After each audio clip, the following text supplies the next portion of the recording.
I'm Lesley Cormack. I am a historian of science at the University of Alberta. I specialize in history of science in Europe and North America.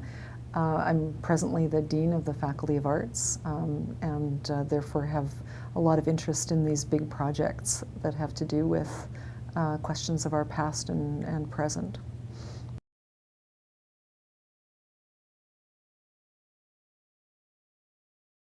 So the Sexual Sterlization Act in Alberta was one of a number of acts that were passed throughout the English-speaking world following the belief in social Darwinism and eugenics that came out of the 19th century. So there was a strong belief at the beginning of the 20th century that certain people should not be allowed to reproduce. And sometimes that was done through positive eugenics, which is where you encourage certain types of people to marry each other and have children, and negative eugenics, where other types of people were prohibited from having children.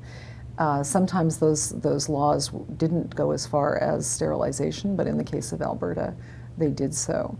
And so they were part of this attempt to keep the human race from degenerating. That was the idea, is that if the feeble-minded, if those who were seen as less fit reproduced, then you would be having a diminution of the human race, and it would be to our detriment.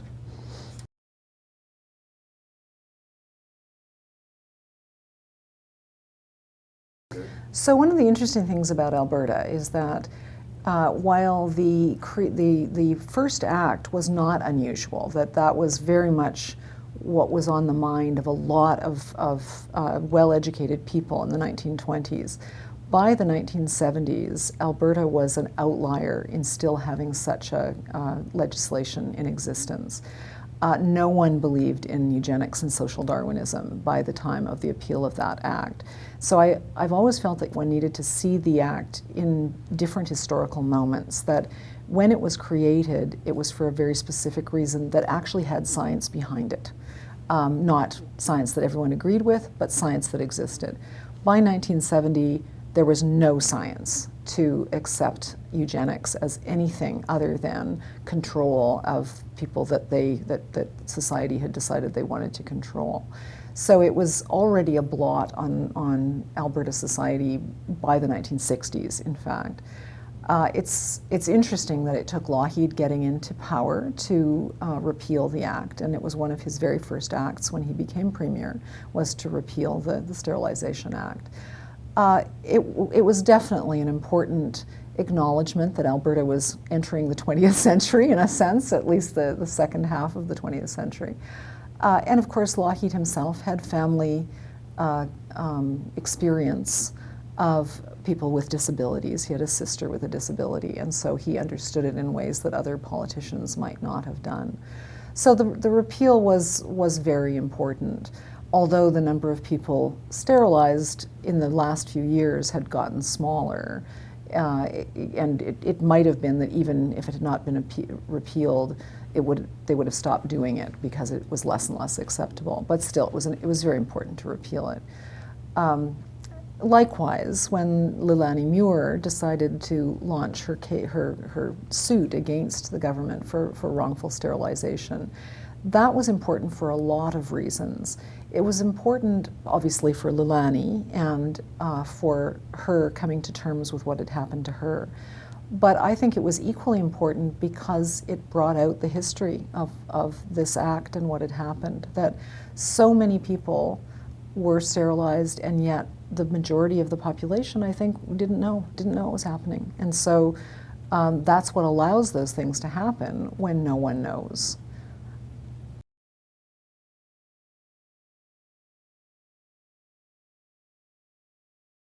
I do think that it's important to learn about eugenics in the education system, that I think that it is the case that many people have never heard of this. I mean, there's good historic reasons why we don't talk about eugenics. Eugenics became so connected with Nazism And therefore, after the war, there was this sense of, we don't do that, it goes away. And of course, the reality that the Sterilization Act tells us is it didn't go away, and it continued even as it was discredited politically as well as scientifically.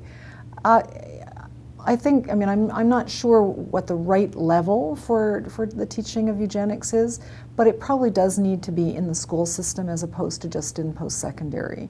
That by the time you get to post-secondary, to be shocked that this kind of thing can happen seems unfortunate, I guess, as I would say. So probably it's high school, probably it's within the social studies curriculum or something like that. Would be a logical place to talk about these events in our past that we really need to understand. That, you know, I think there's sometimes when bad things happen, whether it's the residential schools or something like sterilization through eugenics, we all want to pretend that it hasn't because we want to say we're better than that. We want to say that, you know, there were bad things in the past, but let's just move to the present. And on the one hand, I don't think we should dwell forever on just saying, I'm sorry, I wish this hadn't happened. But if you don't know it's happened, then how can you move forward? How can you be sure that you're not on the road to something like that? And so we do need to understand our past so that we don't repeat it.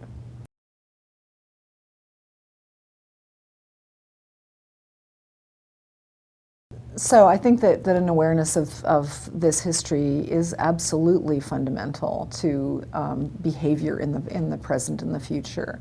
That we have a lot of decisions now to make about what we do with our bodies and our children's bodies and our potential children's bodies. We have a lot more options than people did 50 years ago about whether we will have children and what kind of children they will be, and whether we want to alter them in certain ways. And these are questions that need to be taken very seriously from a philosophical, a sociological, and a historical point of view, because just because you can do something doesn't mean it's what you should be doing. And I think for me, the message of the eugenics movement and the sterilization movement is that good people who think that they are doing good for society and even for the people that they are treating can be misled, can do things in the name of science, in the name of progress, that actually have shattering consequences. And so that could happen again. It won't be the same, but there are lots of treatments or non-treatments that could be made that we need to think out all of the ramifications for.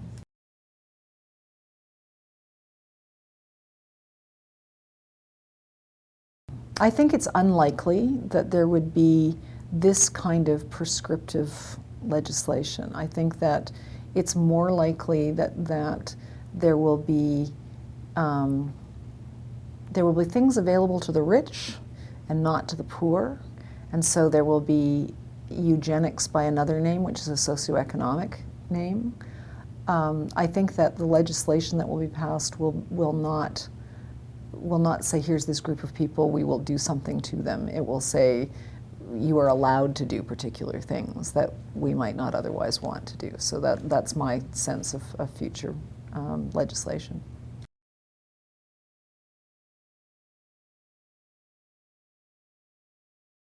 Yeah, I mean, it's very interesting that one of the things that worries me about people looking at history in a simple way is that it is easy to look back in the past and say, how could people have thought this? They were idiots to think this. And when I look at the Famous Five, they were still living in a world in which eugenics was quite legitimate science. And they were progressive. They wanted a better world, and they were doing it through temperance, something that we now also wouldn't think was progressive. I mean, we tend to think of temperance now as a very conservative, reactionary stance, but for them, they saw it as a very progressive, very pro-family, very pro-women. And I think that eugenics they saw that way as well. I always think of this, my grandparents were very involved in what was called the Canadian Association for the Mentally Retarded. And my grandmother knew Irene Paulby. She had connections to the famous five that way. And she was guardedly in favor of sterilization. Now, it was sterilization to protect especially girls from being taken advantage of. That's the way that she saw it, that she wanted people with disabilities to be able to live good, full lives, but she saw that as a way of protecting them. And I think my grandmother was a very progressive woman, and she worked tirelessly for the welfare of people with mental and physical challenges. And so that tells me that it's more complicated than just wanting to say that Emily Murphy was a bad person because she agreed with sterilization.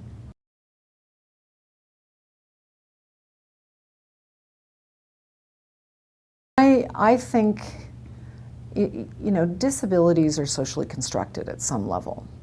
And so we have built societies that are accessible to certain people and not accessible to other people.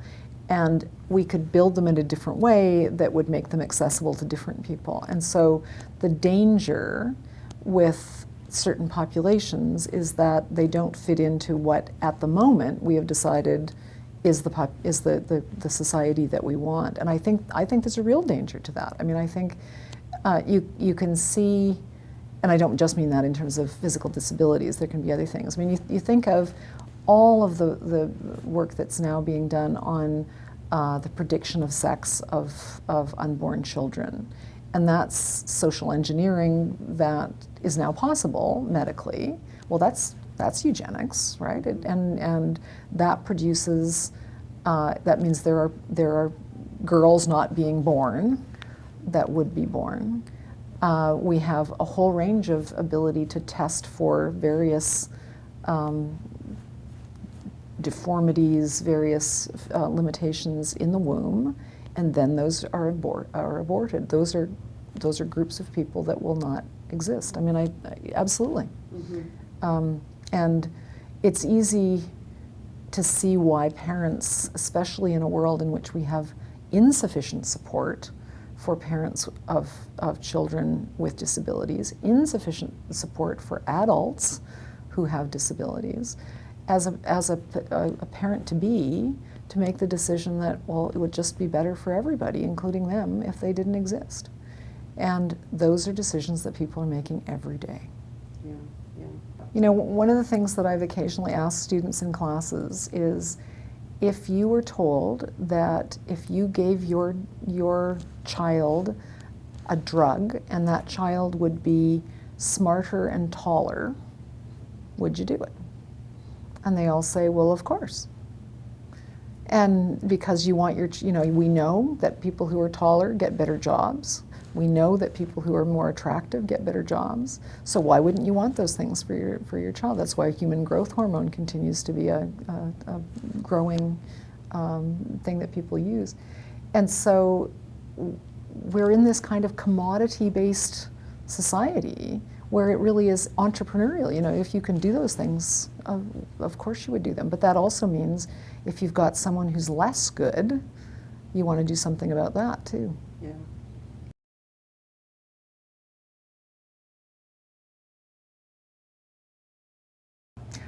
I think that what is identified as the optimum state for human beings really is constructed within a particular social landscape. And so, you know, in cultures where men need to go to war and have physical prowess, that's something that is valued. When we have cultures where we need our children to get top places at top universities, that ends up being what is privileged. And of course, the reproduction has to do with who can attract whom, which varies from culture to culture as well. I do think that as a society we are also moving towards a belief in diversity and a belief that we do need more than one thing, and that's actually very exciting. You know, that there's been research that has been done on businesses prospering if they have a diverse set of people working for them, which includes men and women, people of different ethnic backgrounds, differently abled. Not all businesses follow that, but there's growing evidence that it actually helps the bottom line. And given that we do live in a very capitalist society, I think it's going to be those kinds of studies that help to bring forward the idea that we should have more rights for a more diverse group of people. But you know, I think in bad economic times, you often find that it's those interests in justice of differently positioned people is at risk. I think that you know, there are, at bad economic times, people say, well, we can't really afford bills of rights. We can't really afford to accommodate people in the workplace. And so there's never a time when vigilance can be dropped.